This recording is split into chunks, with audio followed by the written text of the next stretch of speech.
Welcome to the Center Square Radio Hour for the final weekend of March 2025. I'm your host, Chris Krug. The Center Square and the Radio Hour are projects of the Franklin News Foundation, 501c3 independent, nonprofit, nonpartisan news service. Established in 2019, the Center Square Newswire publishes original taxpayer-centric straight news, focusing on the size, scope, and effectiveness of local, state, and federal government. In the Center Square Radio Hour, our journalists explore the top stories, adding insights to the headlines. We'll also present thoughts on the economy from Dr. Orphe Divounguy, PhD economist. Today, we'll look at the Trump administration's response after a leaked group chat, discuss details of the Houthi strike. We'll hear about President Trump's call to defend PBS and NPR. And we'll discuss the Boeing contract to build the F-47 for the U.S. Air Force. We'll be right back with all that and more in the Center Square Radio Hour. He ran for state office and was beaten. Started a business and failed. Ran for Congress and lost. But thankfully, Abraham Lincoln didn't give up. Persistence. Pass it on. From the Foundation for a Better Life at values.com. Welcome back to the Center Square Radio Hour. I'm Chris Krug with more on the fallout from a leaked group chat that discussed details of the Houthi strike. It's Dan McCaleb. A journalist for The Atlantic was mistakenly added to a group chat with national security officials about a planned airstrike on the rebel Houthis in Yemen, raising concerns that sensitive information about U.S. military activities was not being treated as securely as it should. Joining me to discuss this is Casey Harper, Washington, D.C. bureau chief for the Center Square. Casey, let's start with what happened and how the Trump administration is handling the fallout. Sure. So just the facts quickly are, a couple of weeks ago, the Trump administration launched a series of airstrikes against the Houthis in Yemen. Houthis are basically a terrorist militant group, very, very likely backed by Iran, that has closed down one of the most important shipping corridors in the world, going through the Red Sea up into the Suez Canal. And they've been firing on ships. They really kicked these attacks into gear. The Houthis did after the Israel-Hamas war began. There's kind of these regional Muslim nations and backing militant groups, and this kind of weird collection of radical Islamists who are very upset about what Israel's doing and causing a lot of trouble because of it. And so they've shut down this really important shipping corridor. And you can imagine, instead of going up through the Suez Canal, through Egypt into the Mediterranean, they're going all the way around the southern tip of Africa to do trade now. And this has been going on since the Biden administration. And Trump came in, he says, all right, we need to hit these guys hard. He warned them, I believe, online before he did it. And then, they did these airstrikes, and a few Democrats, made a lot of noise about how we shouldn't be doing this, but, he did it, and he's trying to open up shipping really for the world. They've been firing on U.S. ships, to be clear. He's also moved aircraft carriers into that area. So that's happened. That's the national security thing that happened. Now, it came out recently in the Atlantic in the last week that incredibly, in just an epic faux pas, bad night for a bunch of staffers and Trump administration officials, it came out that there was a Signal group chat. Now, Signal is a messaging app like WhatsApp or iMessage, but it's considered much more secure, encrypted. It's considered, the most secure messaging app, so you can't get hacked and all that. And there was a group chat with some of the top U.S. officials like Vice President J.D. Vance, Secretary of Defense Pete Hegseth, the CIA director was in there, National Security Advisor Mike Waltz was in there, and a few others. And Mike Waltz added in a journalist from The Atlantic. And so now the question is, aside from the bad PR of The Atlantic screenshotted all these texts and put them online and made the Trump administration look bad, kind of look incompetent.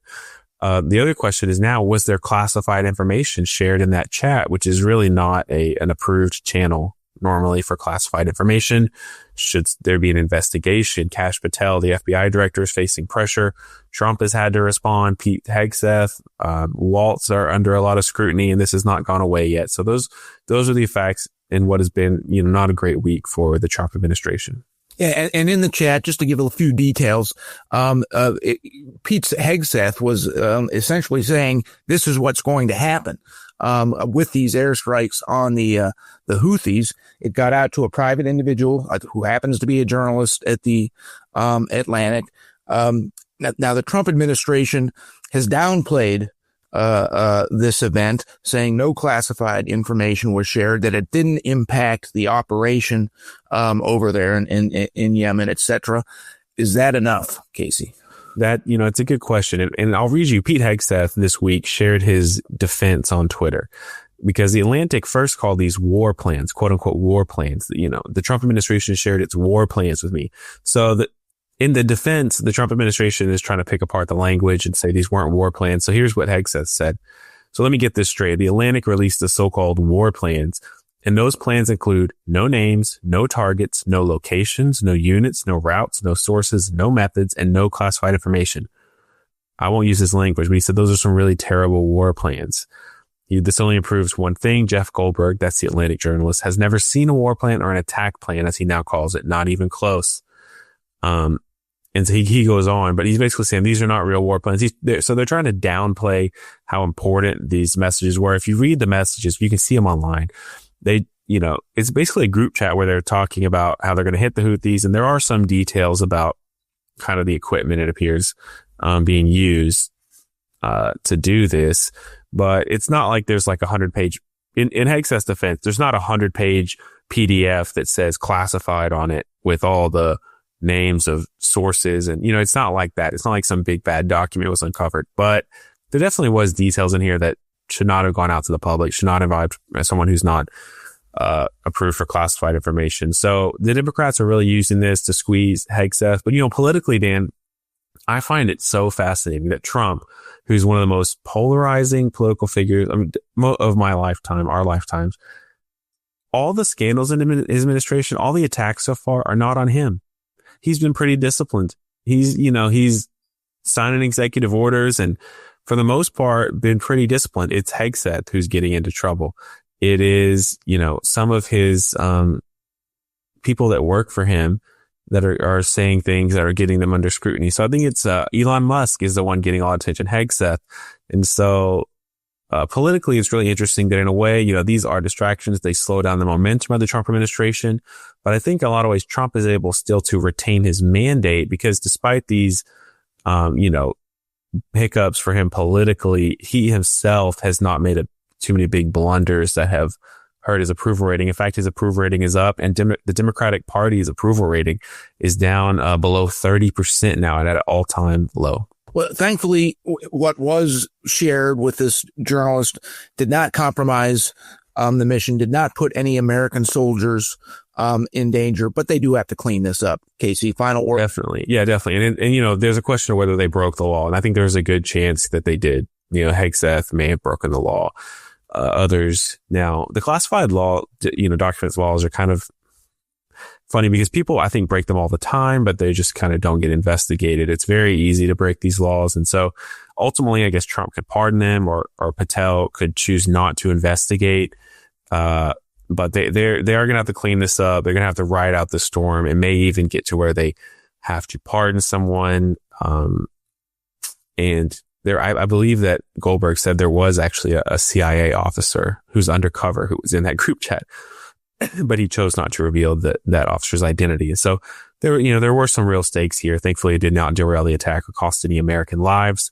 But I guess we all can hope it's a teaching lesson that they tighten things up over there at the White House, and we'll see what the legal fallout ends up being. Thank you for joining us today, Casey. Listeners can keep up with this story and more at thecentersquare.com. Thank you, Dan and Casey. You're listening to the Center Square Radio Hour. I'm your host, Chris Krug.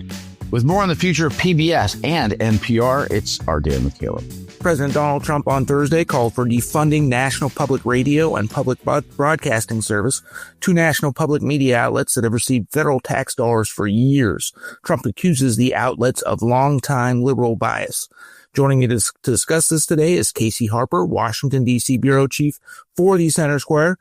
Casey, you covered Trump's statements yesterday about defunding NPR and PBS. Tell us more.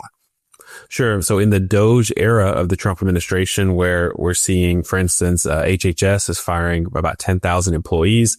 We saw U.S. aid was mostly shuttered. We've seen threats about, major cuts at the Pentagon and other cuts. NPR and PBS are not exempt. They are kind of the next to possibly go under the knife Now, DOGE and the Trump administration are sort of cutting everything all at once. It's not a one at a time approach. So who knows when any potential cuts could come. To do it most effectively, they would need a measure in Congress to do it. And I think there's definitely, some Republican support for it. And that showed at a hearing this week. So two things happened. There was a hearing where the heads of PBS and NPR had to basically defend their funding to the new House Republican DOGE committee, which is led by Georgia's Marjorie Taylor Greene. And then Trump, after that hearing, came out and called publicly for defunding NPR and PBS. So, what are NPR and PBS's crimes? We can just go, that might warrant this besides just the general wanting to cut funding.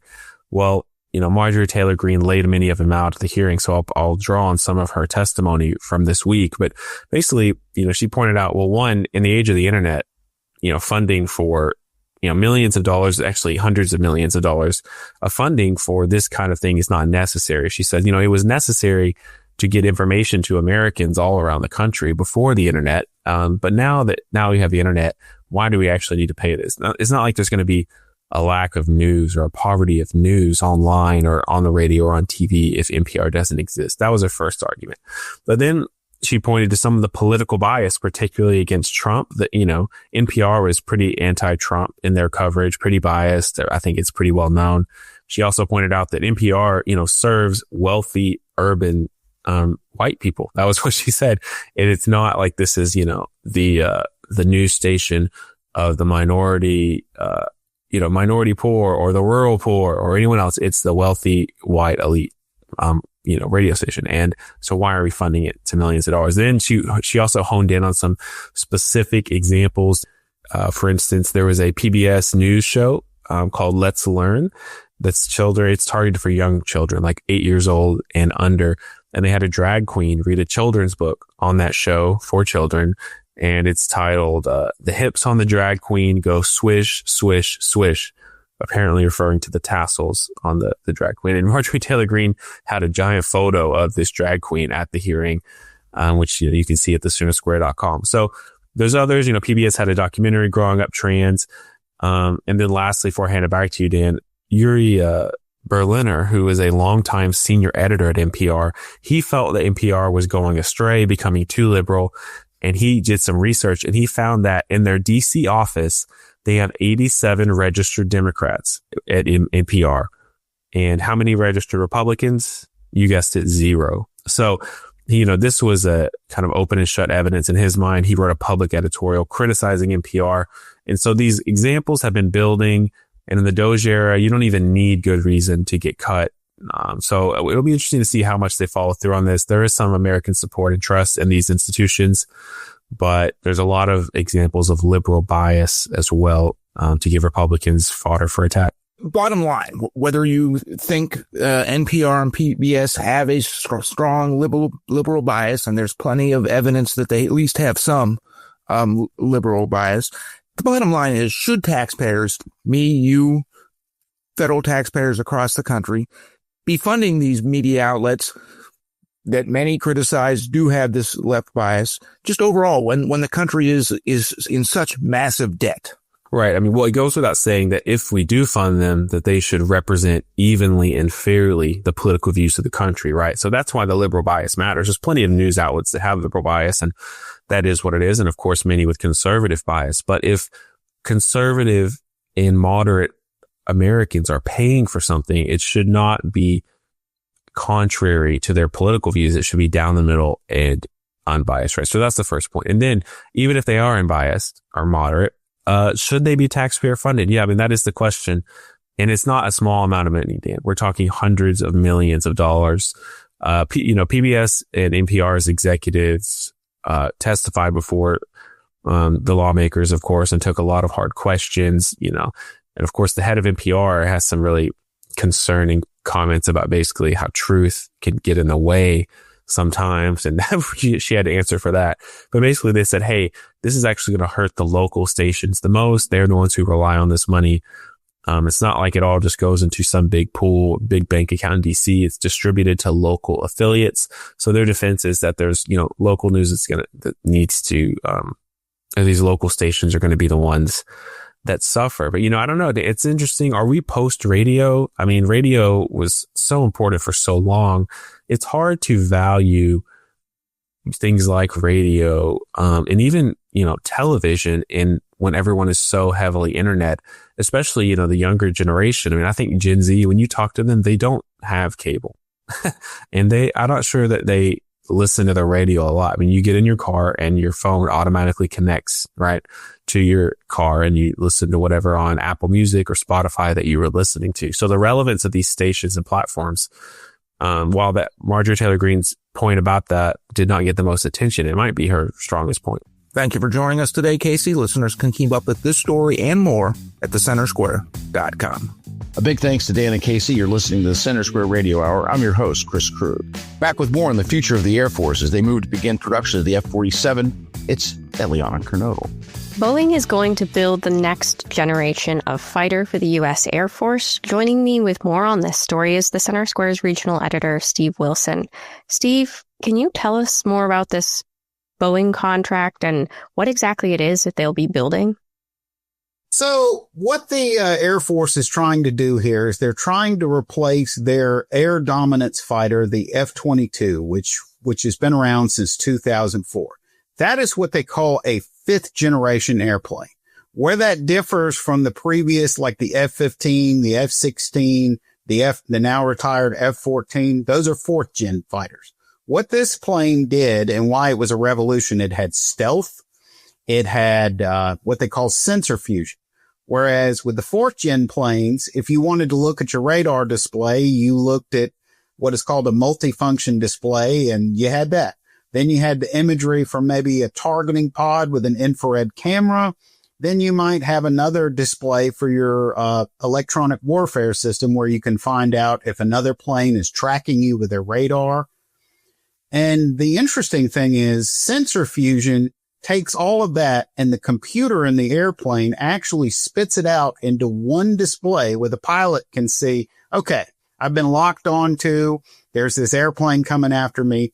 And it's great for pilots because when they're up in the jet, I remember there was a great documentary that Mel Gibson did about carriers.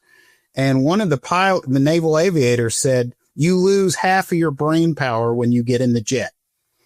And you want to do what they call reduce the workload, make it easy on the pilot to go out there and kill things. And the thing that this new plane's going to do better than the F-22 is it's going to have better sensor fusion, where it's easier for the pilot to find targets.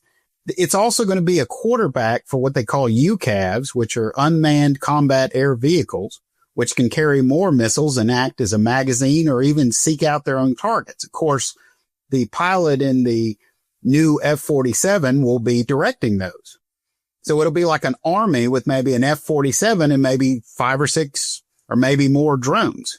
But the big thing that's going to happen with this fighter that I believe, and they've alluded to, is they're going to have a lot more range. Because see, the planning is we might have to fight the Chinese. You see the distances in the Pacific are ridiculous. There's not a lot of bases. You need to have as much gas on that airframe as you can get on there to give it more range. The F-22, unfortunately, is very short-legged. It doesn't have the range of the airplane it replaced, the F-15 Eagle, because you can't hang drop tanks on it because tanks are unstealthy. And one of the interesting things is the Chinese have made it a point where they're building these long-range air-to-air missiles that are designed to shoot down our tankers and our flying radar stations called AWACS, the E-3. So what's the best way to deal with that? You have a plane that A, they can't see, B, is not as dependent on tankers, and has the support of UCAVs, which is a huge thing. And you mentioned the Chinese. Do they have, any of these sixth generation aircraft? I am glad you asked that question. They flew, I think it was about a couple months ago, 2 different prototypes. A bigger one that had 3 engines and a smaller one that I think just had 2. But the interesting thing is these planes were tailless. No vertical tails. They were just basically a delta-shaped flying wing. I call them flying Doritos because they look like a Dorito. They're a big triangle. But the Chinese definitely flexed on us with this. And I'm sure the Pentagon was actually looking at possibly dropping this program, which is called the NGAD, which is the Next Generation Air Dominance System. And it's not just an airplane. It's UCAVs. It's this airplane. It's all of these different things all put together. That's going to be one system. And they were thinking about getting rid of it. The people in the Pentagon, when they saw that, they had to do it now. So then, when these are built, where are they likely to be stationed? How is that going to work? Well, usually the Air Force, when they come out with a new air dominance fighter, they usually base it first in Virginia at Joint Base Langley-Eustis, the first fighter wing. They were the first F-15 operator that was operational. They were the first F-22 wing that was operational. So that's a place. Then you've got jets out in Alaska, and you've got a squadron out in Hawaii. And so you're going to get those airplanes replaced. But the interesting thing from the announcement was they said they're going to buy more than the F-22. See, what happened with the F-22, we were fighting in Afghanistan. We were fighting in Iraq at this point. The Obama administration scrapped the plane and ended production in 187 planes. Now, that sounds like a lot, but it's not. When you think about you've got planes in deep depot maintenance where they're just getting basically torn down to the studs and rebuilt, and they come out, it's a new airplane. Well, you might have 20 or 30 airplanes that are in the depot. So you've got 150. Then you've got to have probably 40 or 50 that are just strictly for training new pilots. So you're looking at 100. That's not very many. So what they're going to try to do with this airplane is have a lot more of these. So what I think you're going to do is you're going to see some wings that were supposed to get the F-22 that did not. This time around, they'll get the 6th gen plane. Like there's a wing in Kadena, which is in Okinawa. Also, there's Eglin Air Force Base in Northwest Florida. I vacation over there. Love that area. Beautiful beaches. But they had a wing called the 33rd Fighter Wing that was the top scoring wing in the Persian Gulf War in 90. Well, they got turned into a training wing for the F-35, which didn't sit well with a lot of veterans that served with that unit. You could bring them back because you've already got a lot of squadrons training aviators on the F-35, which is still going to be an important part of our air power. But if you bring that back, I mean, you're looking at a lot more jets, and that's going to be good for America's air dominance. And when do they expect these to be ready? It's going to take a while. From what I read, kind of reading between the lines, they've already had what are called X planes, which are, it's a prototype, a kind of a technology demonstrator flying probably out of Groom Lake, which is the famous Area 51. And they've already had some flying. So what they're going to do is the actual prototype of the production airplane is going to fly supposedly by the end of the decade. And it's probably going to take 4 or 5 years after that to field it. Hopefully there's no delays. Well, Steve, thank you so much for your reporting on this and for sharing that with us. You can keep up with this story and more at thecentersquare.com. Thanks to Eliana and Steve for that update. After the break, we'll look at more top stories from across the nation. Why did a jury find Greenpeace liable for damages related to the Dakota Access Pipeline protests? Why is Los Angeles asking for a $2 billion bailout from the state? And is economic growth slowing? We'll have all that and more on the Center Square Radio Hour. Welcome back to the Center Square Radio Hour. I'm Chris Krug. Here are this week's quick hits, some of the original reporting you may have missed at centersquare.com. The Pentagon is working toward deeper cuts to its civilian workforce after about 21,000 civilian employees volunteered for a federal deferred resignation program. The department wants to cut 5 to 8% of civilian employees, or about 50 to 60,000 employees. The Office of Personnel Management sent an email January 28th to nearly all federal employees in the executive branch, offering them a deferred resignation package similar to a buyout called the Fork in the Road Directive. An Illinois law that mandates that students must be permitted access to bathrooms and locker rooms that align with their gender identity is getting national attention. A Northern Illinois mother who says her daughter was forced to change clothes in front of a transgender classmate traveled to Springfield to tell her story. Nicole Georges of Deerfield filed a complaint with the Justice Department following the incident. Virginia Governor Glenn Youngkin signed 185 bills into law ahead of his March 24th deadline, touching on school safety, student health, and protections for children. Of the more than 900 bills passed by the Virginia General Assembly this year, the governor has signed more than 300 so far. The full list of signed legislation ranges from local government reforms to updates in transportation, education, and public health.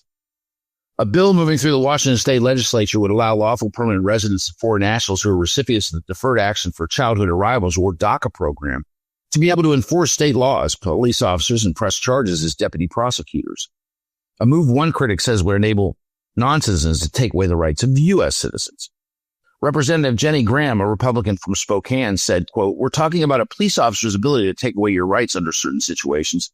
These would be individuals that are not U.S. citizens that have the ability now to take away the rights of a U.S. citizen," end quote.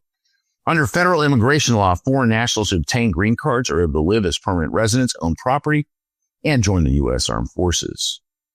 Trump-appointed border czar Tom Homan is doubling down on immigration enforcement in the face of legal challenges. Speaking at a roundtable in Sarasota, Florida, hosted by Florida Governor Ron DeSantis, Homan dismissed judicial rulings against the administration's efforts, saying, quote, "They aren't going to stop us from making this country safe again," end quote.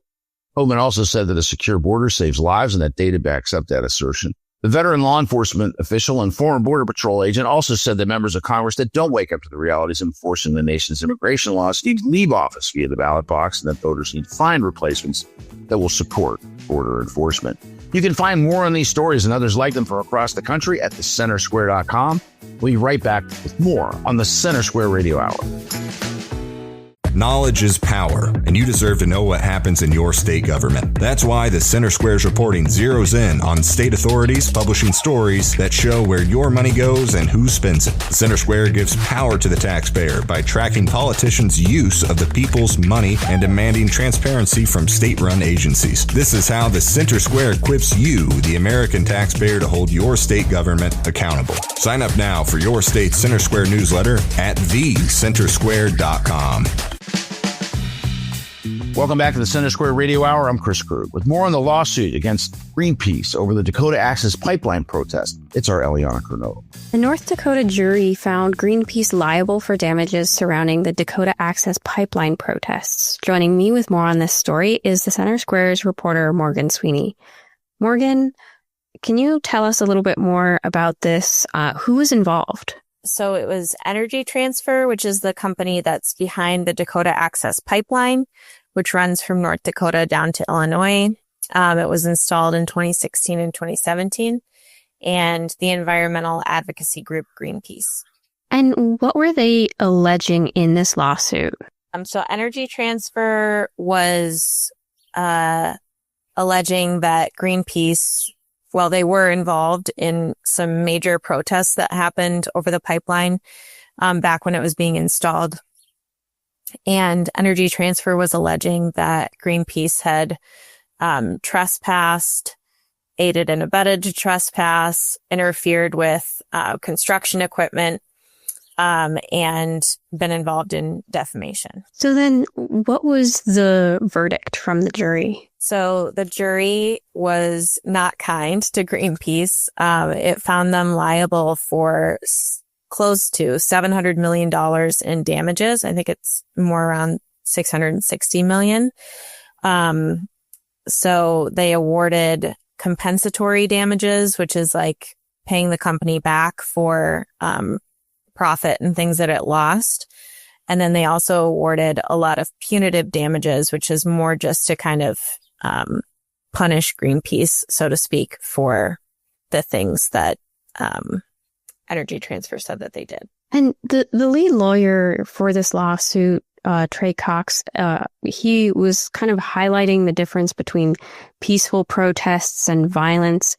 Now, these protests gained a lot of attention back in 2016 and 2017, but it's been a little while since then. Can you tell us more about what happened in the protests that led to this lawsuit? Yeah, so the protests occurred because of a Native American tribe that is near a site where the pipeline was being installed.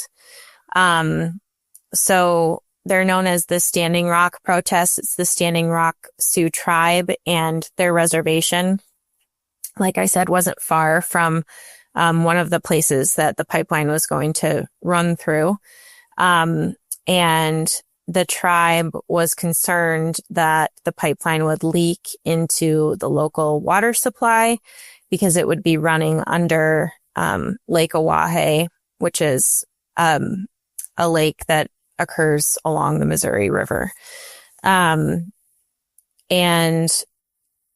the protests grew very, very large. Thousands and thousands of people came from other states and kind of all over the place, and joined this movement that was going on, this encampment, not far from Bismarck, North Dakota's capital city. And law enforcement has said that protesters threw different items at them, like human feces and water bottles full of urine and burning logs.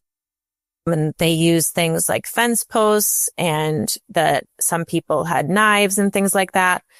And protesters, when they talk about it, say that it was a peaceful protest, except for law enforcement and private security's actions against them. So there was an instance where some dogs were brought out, by either law enforcement or private security or both. I'm not sure on that. And that was a very, very, widely talked about incident. And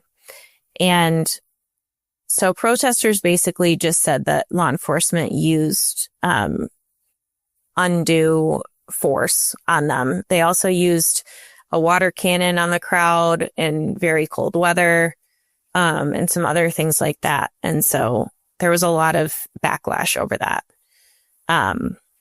So Mr. Cox argued that peaceful protest does not involve trespass, and it doesn't involve interfering with private property.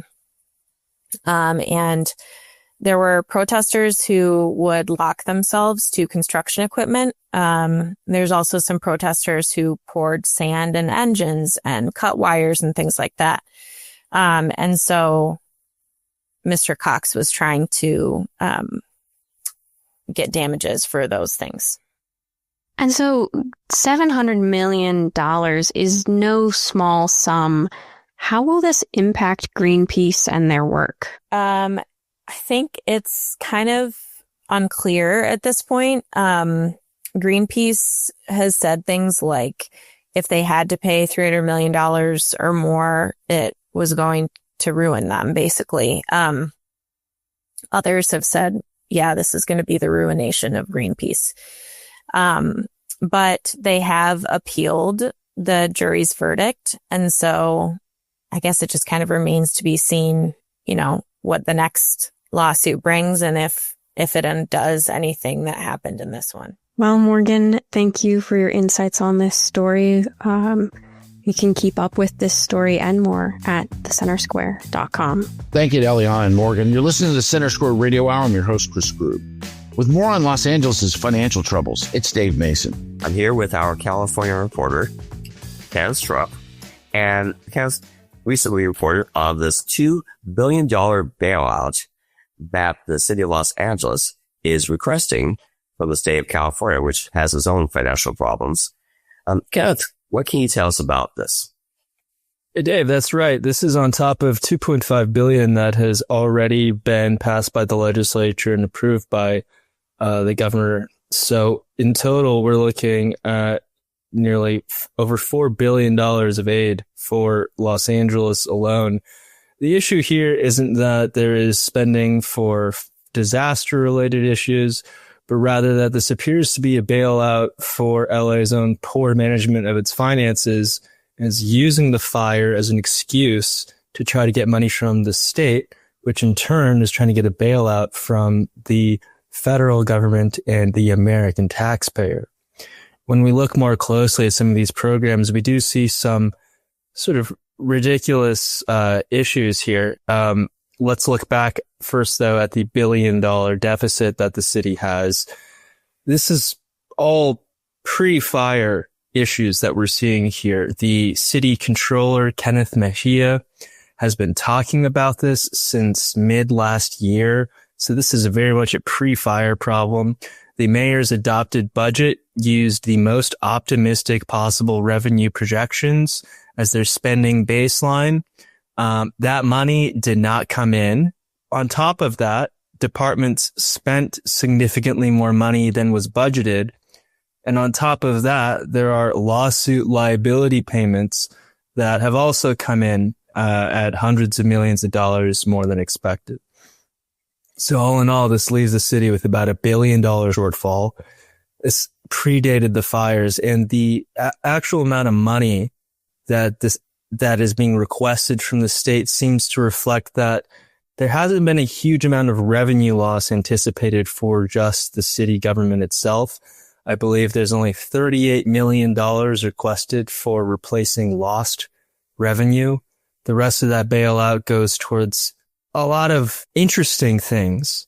Let's say interesting because it could be possibly concerning. Let's see that about half of the money is just for upgrading the power grid in the Pacific Palisades. This isn't viewed as a fire-related, as a power-related fire.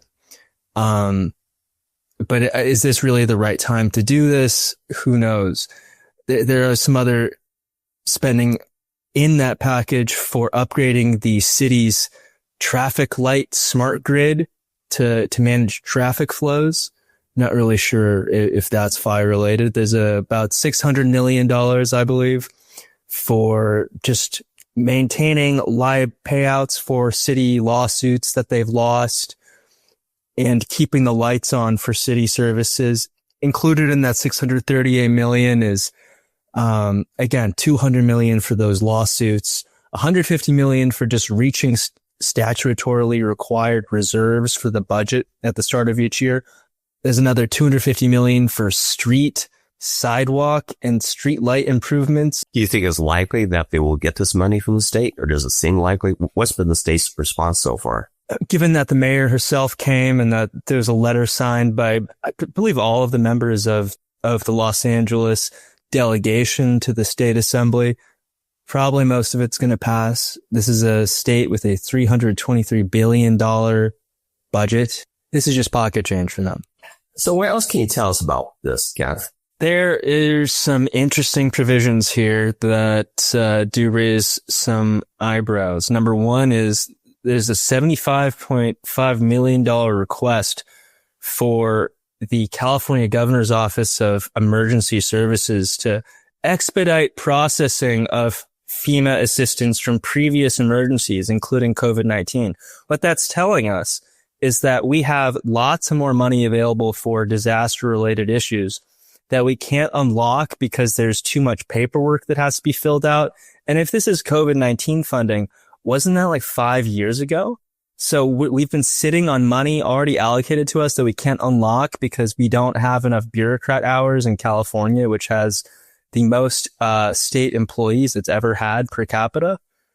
And we need to spend $75.5 million more dollars to just unlock that money that's already ours to fill out more paperwork. And some other issues that we should look into for this budget. There's $40 million for repairing that reservoir that was supposed to provide water to the Pacific Palisades in the case of a fire. We've covered this before, where that reservoir, it was left empty because it needed repairs to the plastic cover that goes on top to keep the water inside drinkable. Again, this was a firefighting reservoir. It wasn't really, so it doesn't really make sense as to why this needs to be drinkable water. And it doesn't really also make sense why the LA Department of Water and Power, which oversees the reservoir, doesn't have the money to do that and hasn't invested the capital in maintaining basic infrastructure, especially with the rates that a lot of people are paying for their water. Well, I think the bailout does raise a lot of interesting questions with the answers are not going to be coming easily. Well, this is a very complex story. And we'll be monitoring for more updates for you guys in the weeks to come. Thank you, Dave and Kenneth. You're listening to the Center Square Radio Hour. I'm your host, Chris Krug. Joining me to discuss indications that economic growth in the U.S. is slow. It's PhD economist Dr. Orphe Divounguy. There's a report from LinkedIn about workforce confidence, and the American worker is feeling less confident about their finances, about their future job prospects, and about their careers. And, this seems to be a cyclical issue, here in the United States. I mean, it's like, I think, when I graduated from college, we were in something of a mini recession. In particular, the part of the country where I lived in Western Pennsylvania, there were a lot of things that were going on that were conspiring against, good things happening in the economy. And, it was really tight. It was really tough.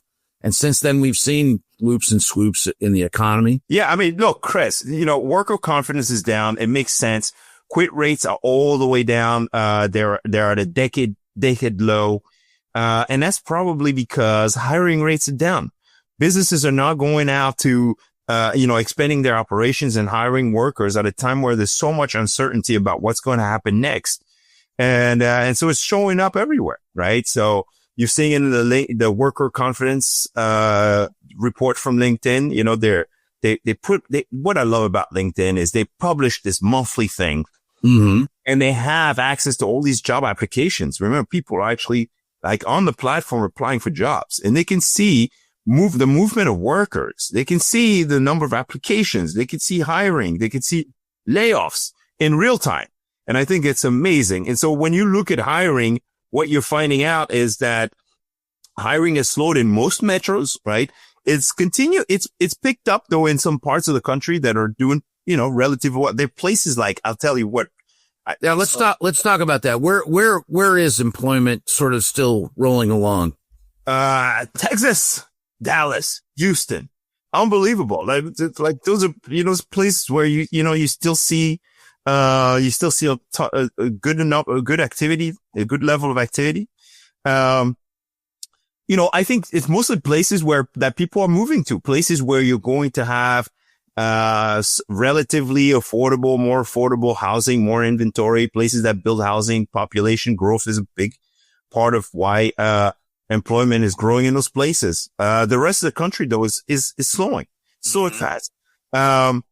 We also have the federal job cuts, in the DC area, and you're looking at job applications surging in that metro because people are like, hey, the people that are either out of work or fear they're going to lose their jobs are actually applying for jobs, right? That puts a lot of competition on the, if you're in the labor market, if you're unemployed right now and looking for work, that puts a lot of pressure, right? Because you got all these people, congestion. You got all these people looking for the same jobs. And so unless we have unless employers are putting out more job openings, you got a lot of pressure. And of course, that's going to drive wage growth lower, right? It's going to put downward pressure on wages. And so, yes, so you see the Fed forecast moving the unemployment rate higher, right? And you see another report I saw this morning, FedEx raising the alarm on global growth. Remember, everything that shows up at your dinner table, or at your front door is probably coming from one of those FedEx trucks or planes. And they're basically saying, look, revenue is down going forward. And if they're saying that, they're basically raising the alarm on growth, on economic growth, on consumption growth. And so, yeah, everything's pointing lower. Let's put it that way. I mean, I don't think we're going to, again, recessions, you can't predict when it's recession's coming, but I always tell people when growth slows, the risk of a recession increases. The likelihood that a small shock turns growth negative goes up when growth is already close to zero, right? Remember, we just came off of a year where growth was was above 3%. Like in December, we were talking about growth being the economy being resilient, growth being above 3%. Right. And now we head into this year and growth has slowed substantially. Right. And so, right. Look, I hope this is just like a little bit of jitters from, a new administration coming in and that this is going to be, that we're going to be just fine. I hope so. But the longer this plays out, the worse it looks. Well, I absolutely would think that there would be, some consideration about everything based on, again, the way that the way that in particular that tariffs have been reported by U.S. media so far. I think people are afraid of, the levers that are being pulled and, these like sort of equal and opposite reactions, as tariffs are applied toward a particular country. I'm not surprised that FedEx is tapping the brakes a little bit, or maybe, is looking at its numbers and they're starting to see a little bit of deterioration of the growth that has, that they have seen. I think that makes perfect sense at this time. I mean, given the fact that these policies have just been implemented. No, look, growth slowing is one thing, right? Their forecast falling, right? Revenue falling is another. And I don't know which it is. But I still think it's reactive. I mean, it's, if you're seeing a decline in activity, right? If you're seeing a decline in activity, right? Like, I mean, we can argue with that. I mean, look, the media might report things. That's one thing. And it's, I'm agree with you that sometimes it's a little rough out there with, in terms of the reporting, in terms of like maybe the doom and gloom reporting. Sure. But there's also the concern that, look, if you keep prices elevated for too long and you don't see income, the right side of the budget constraint increasing, right? That's right. What happens to your consumption? Over time, you're like, okay, I can't buy stuff anymore. It's too expensive, right? That's right. And so it shows up in the real economy. So it's not, I remember on this show, I don't like speculation. I don't want to speak. No. We're not going to speculate. What we saw is in January, because personal spending actually fell. It was negative, fell almost 1%. That's right. And so the question is, will we see that continuing? We're going to see the PCE report coming up this week. We're going to get personal income. We're going to get personal spending. We're going to see whether or not it's going down, or if it's rebounded a little bit. My hope is that it's rebounded a little bit, that growth is positive still, although, but slowing. That's my hope, in the number. At least that's my official forecast. In fact, so we just have to be very careful to see whether or not growth is just easing from a really high place, because it was pretty high, or whether or not growth is actually contracting, like negative. And if the economy is contracting, that's a problem. Appreciate your thoughts as always, Dr. O. That'll do it for another week of the Center Square Radio Hour. If you missed today's show, you can find it wherever you find podcasts. I'm Chris Kruger on behalf of everyone at Franklin News Foundation. Thank you for listening to the Center Square Radio Hour.